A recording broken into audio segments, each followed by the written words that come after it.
அன்பு சகோதர சகோதரிகளுக்கு இயேசு கிறிஸ்துவின் இனிய நாமத்தில் என் அன்பின் வணக்கங்களை தெரிவித்துக் கொள்கிறேன்.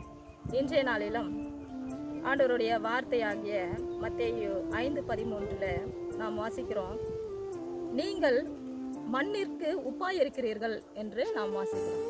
இந்த பகுதியில் இந்த உப்பை பற்றி குறிப்பிட காரணம் என்ன அப்படின்னு பார்த்தோம்னா, உப்பு நாம் எல்லா உணவுகளை நாம் சமைக்கும் பொழுதும் பயன்படக்கூடியதான ஒரு பொருள். அது முக்கியமாக பெண்களுக்கு எல்லாமே அறிந்த ஒரு விஷயம். உப்பு என்பது முதலாவது சுவை தரக்கூடியதாக காணப்படுகிறது. அடுத்தது ஒரு பொருள் கெட்டு போகாமல் பாதுகாக்க பயன்படுத்தப்படுகிறது. அதாவது பதப்படுத்தவும், ஒரு ஊறுகாய் போடுறோம் இல்லை ஏதோ ஒரு பொருளை நாம் நீண்ட நாள் எடுத்து வைத்து பயன்படுத்த வேண்டும். அப்படி என்றால் நாம் என்ன செய்கிறோம்? இந்த உப்பை நாம் சேர்க்கிறோம்.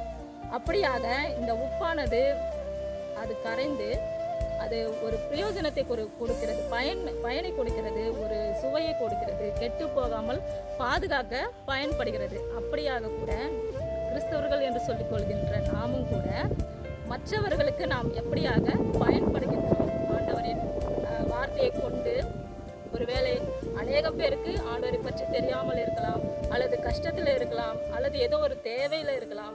இப்படியாக நம் வழியாக நாம் எப்படியாக மற்றவர்களுக்கு பயன்பட வேண்டும் என்று நாம் அறிந்து உப்பானது எப்படியாக பிறருடைய அநேக காரியங்களில் பயன்படுகிறதோ, அப்படியாக நம்முடைய வாழ்விலும் கூட நாம் மற்றவர்களுக்கு பிரயோஜனம் உண்டாகும்படிக்கு நாம் நடந்து கொள்ள வேண்டும். நமக்கு நாம் பிரயோஜனம் உண்டாக கர்த்தர் நம்மை அழைக்கவில்லை, மாறாக நாம் மற்றவர்களுக்கு உலகத்திற்கே நாம் பயன்படத்தக்கதாக நாம் இருந்து செயல்பட வேண்டும் என்பதை ஆண்டவர் விரும்புகின்றார். ஆகையினால உப்பு எப்படி மற்றவர்களுக்கு நன்மை தருகிறதோ அல்லது பயன்படுகிறதோ அல்லது கெட்டு போகாமல் பாதுகாக்க அது பயன்பாட்டிலே இருக்கிறதோ, அப்படியாக நாமும் நம்மளுடைய வாழ்க்கையும் அநேகருக்கு பயனுள்ளதாக இருக்க ஆண்டவர் நம்மை அழைத்திருக்கிறார்.